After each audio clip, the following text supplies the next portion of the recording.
So ayan, makikidaan kami sa SM Santa Rosa guys. Papunta nga pala kami ngayon Batangas. So malayo-layo ang biyahe namin guys. And of course, for the second time around, kasama na namin si Daddy ang aming driver. And also si Ate Bansi na antok na. Kuya Onyor and Bon and Ate Vanice. Macho daw si Kuya Onyor. Ayan.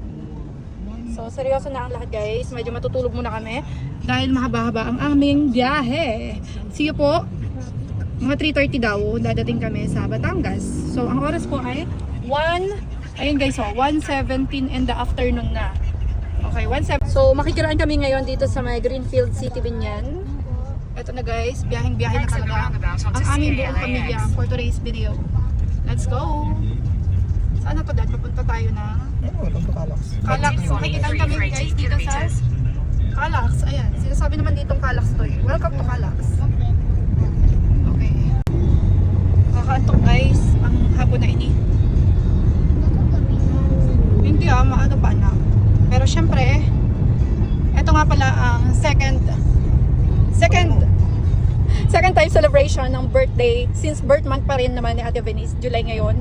Ayan, second time celebration for Ate Venice. Since yun talaga ang plano namin mag-swimming nung July 8, pero ngayon lang natuloy.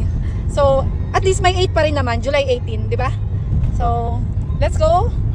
Dahil today is our rest day hanggang bukas. Let's go, mag-overnight swimming tayo sa Nasugbo, Batangas. Tama ba? Sa Nasugbo, Batangas tayo pupunta.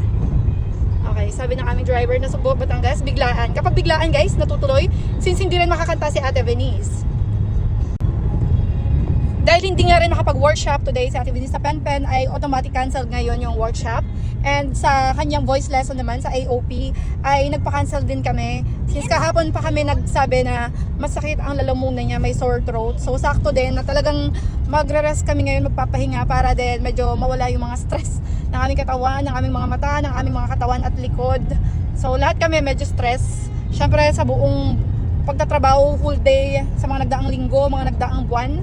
Ngayon na lang ulit kami makakapag-dagat. So magdadagat kami ngayon guys. And yes, you heard it right. Dagat for today's video. Abangan nyo po yung part 1, part 2, part 3, part 4 sa Proud Bicolana Diaries. Doon ko po i-upload lahat ng part ng aming kaganapan for today's video. Ayan guys. Ayan, pahinga ang lahat. Thanks for watching.